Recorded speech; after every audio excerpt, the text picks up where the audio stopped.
Hello everyone, welcome back to knowledge for future study channel.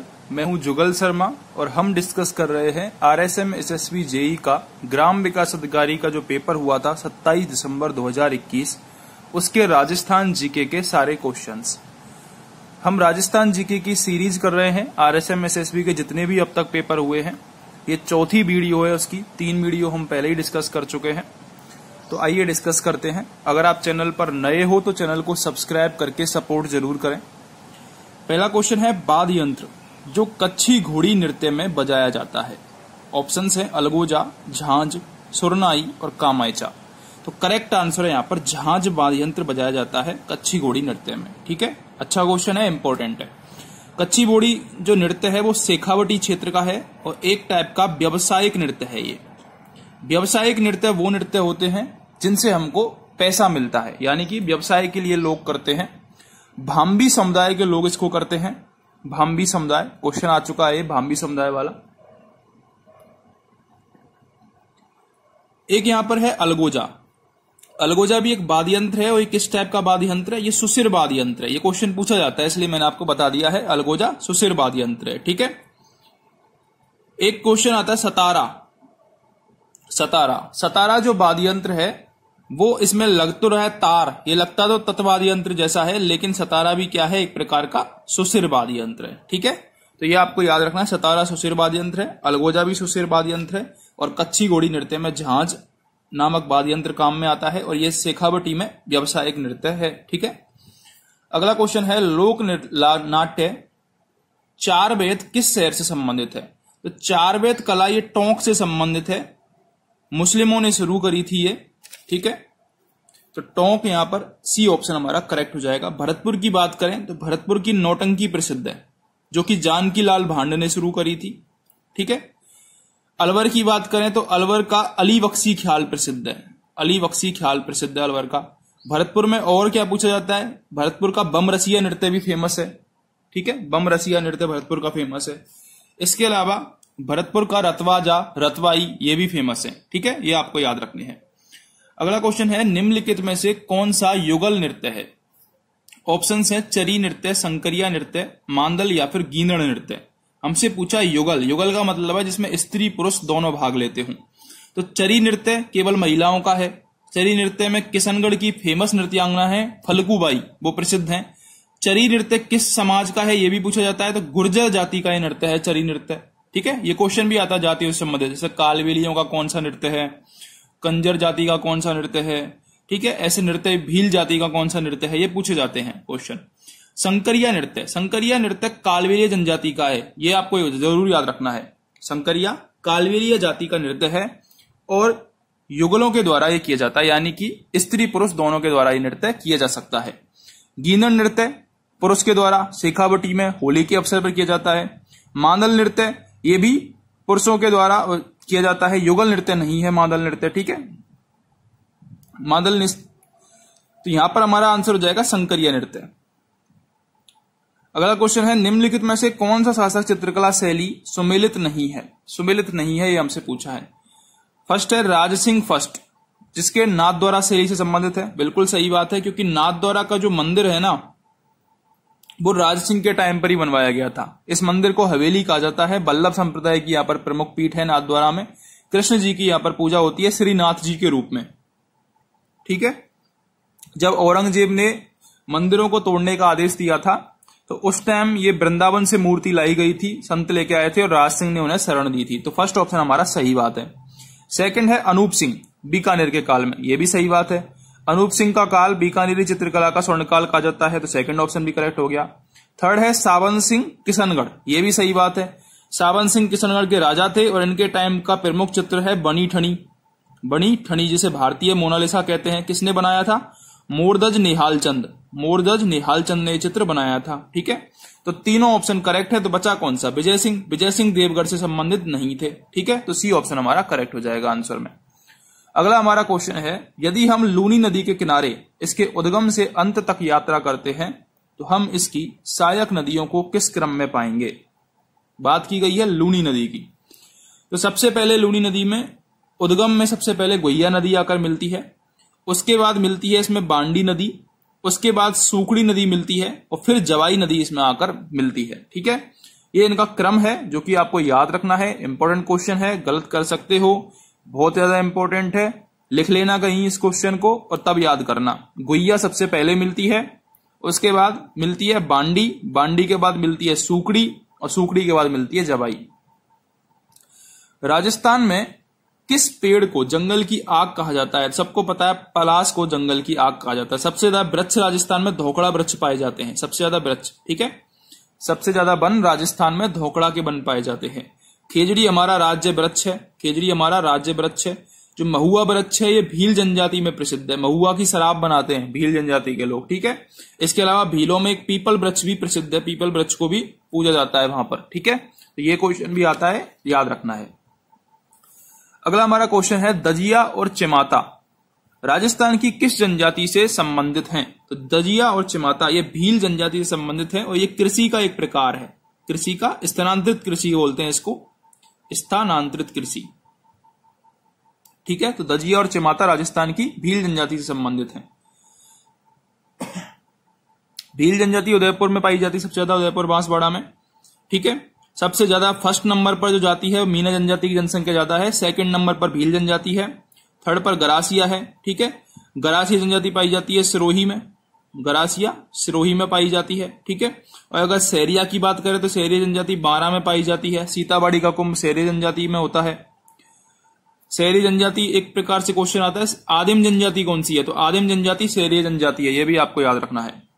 अगला हमारा question है निम्नलिखित में से कौन सा स्थलाकृति अवस्थित या फिर सही सुमेलित नहीं है? भाकर, भाकर पूर्वी सिरोही का जो पहाड़ी भाग है उसको भाकर बोलते हैं, रोजा भाकर। ठीक है, रोजा भाकर तो जालौर में है, लेकिन जो पूर्वी सिरोही का जो हमारा भाग है उसको भाकर कहते हैं, सही बात है।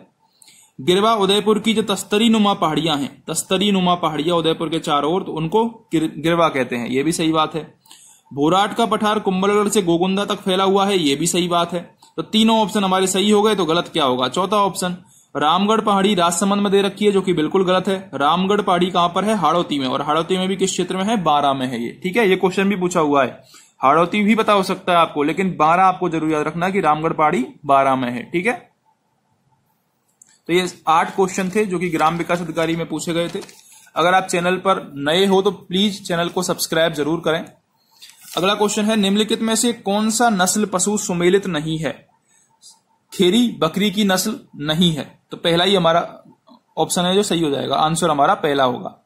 सोनाड़ी भेड़ की नस्ल है, बिल्कुल सही बात है, सोनाड़ी उदयपुर में पाई जाती है। ठीक है, सांचोरी गाय की नस्ल है, बिल्कुल सही बात है। मैसाना भैंस की है, यह भी सही बात है, मैसाना हरियाणा में आता है। ठीक है, तो हरियाणा से टच की जो भैंसे हैं, हरियाणवी भैंस जिसको बोलते हैं, तो भैंस की नस्ल है। सांचोरी गाय की नस्ल है, सांचौर जालौर में आता है, जालौर में सबसे बड़ी डेयरी भी है, यह भी क्वेश्चन पूछा गया है।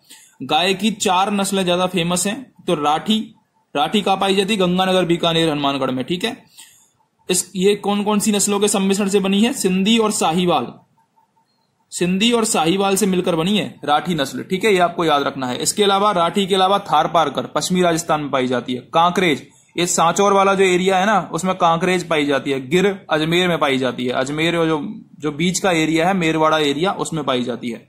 तो हमारे तीनों ऑप्शन सही है, तो बचा कौन सा? खेरी, खेरी गलत है। ठीक है, अगला हमारा क्वेश्चन है, अगला क्वेश्चन है, ये इंपॉर्टेंट है, याद रखना है, लिख लेना है इसको। ठीक है, वैसे तो याद नहीं रहने वाला, लेकिन आप इसको लिख के याद करोगे तो आपको जरूर याद हो जाएगा। ठीक है, आप इसमें से किसी 1-2 को भी याद रख लोगे ना, तो भी इस क्वेश्चन को सॉल्व कर पाओगे। तो हम सबसे पहले बात करते हैं रामानुज जी की। रामानुज ने जो संप्रदाय दिया था वो दिया था विशिष्टाद्वैत। ठीक है, माधवाचार्य जी का था द्वैत संप्रदाय, बल्लवाचार्य जी का था शुद्धाद्वैत, और निम्बार्क जी का था द्वैताद्वैत। ठीक है, ये आपको याद ही करने पड़ेंगे। आप एक का याद कर लो, बल्लवाचार्य जी का याद कर लो शुद्धाद्वैत। ठीक है, और फिर लगाओ शुद्धाद्वैत, निम्बार्क संप्रदाय का द्वैताद्वैत, माधवाचार्य का जी का द्वैत, और रामानुज जी का विशिष्टाद्वैत। ठीक है, ये आपको याद रखने हैं।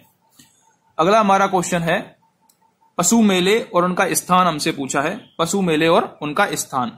तो वीर तेजाजी पशु मेला, वीर तेजाजी पशु मेला कहां पर है? वीर तेजाजी पशु मेला मनाया जाता है कहां पर? परबतसर में, परबतसर नागौर में। सबसे बड़ा पशु मेला है आय की दृष्टि से। अगर सबसे रंगीन पशु मेला पूछे तो पुष्कर पशु मेला है, जिसमें विदेशी मेहमान भी आते हैं। शिवरात्रि पशु मेला ये भरतपुर में नहीं होता, ये करौली में होता है वैसे तो, लेकिन यहां पर भरतपुर मैच करवा रखा है तो भरतपुर सही है। चंद्रभागा पशु मेला झालरापाटन, मल्लीनाथ पशु मेला बाड़मेर। ठीक है, तो ये चारों मैच करने हैं, वीर तेजाजी परबतसर, शिवरात्रि भरतपुर, चंद्रभागा झालरापाटन, मल्लीनाथ बाड़मेर। ठीक है, अगला हमारा क्वेश्चन है राजस्थान में पर्यटन विभाग की स्थापना कब हुई थी? तो राजस्थान में 1956 में पर्यटन विभाग की स्थापना हुई थी। सी ऑप्शन हमारा करेक्ट हो जाएगा।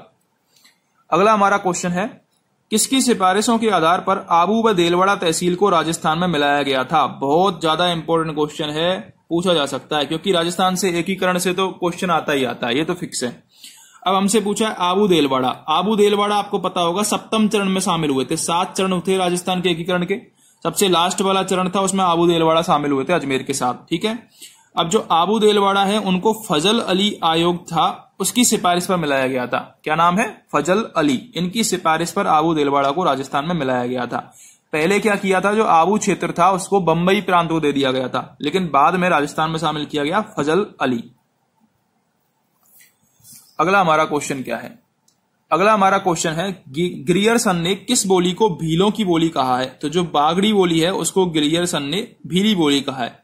ग्रियर्सन जो विद्वान है, जॉर्ज अब्राहम ग्रियर्सन इनका पूरा नाम है, इन्होंने राजस्थानी भाषा पर एक किताब लिखी है और राजस्थानी भाषा का ये वर्णन करने वाले पहले विद्वान है। ठीक है, एक हमारे आनंद कुमार स्वामी है, आनंद कुमार स्वामी, वो भी इससे ही संबंधित हैं। ठीक है, प्रधानमंत्री कुसुम योजना में के तहत भारत में पहला सौर ऊर्जा संयंत्र स्थापित किया गया है, तो ये भालोजी जयपुर में स्थापित किया गया है। सी ऑप्शन करेक्ट होगा, भालोजी जयपुर।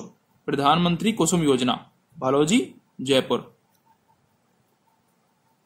अगला हमारा क्वेश्चन है राजस्थान में न्यूनतम जनसंख्या वाले निम्नलिखित 3 जिलों का सही बढ़ता क्रम क्या है 2011 के अनुसार?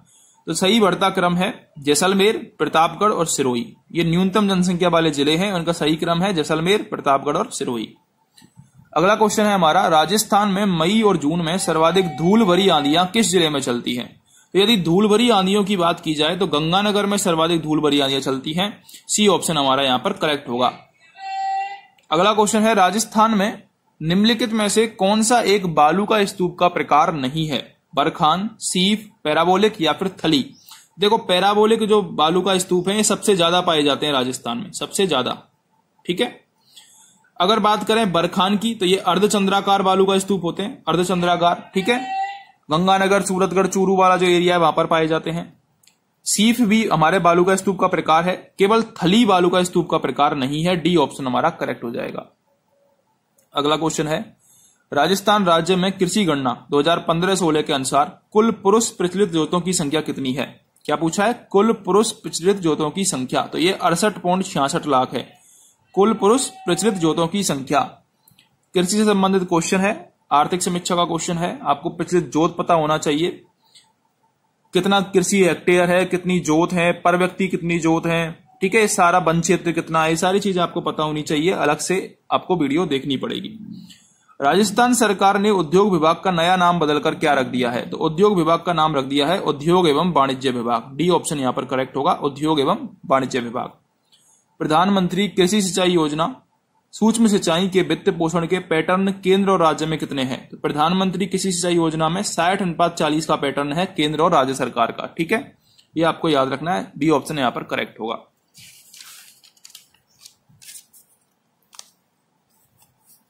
अगला हमारा क्वेश्चन है 2001 की तुलना में 2011 में जनगणना के अनुसार राजस्थान के नगरीय क्षेत्र में लिंगानुपात प्रति 1000 पुरुषों पर कितनी महिलाओं से बढ़ा है?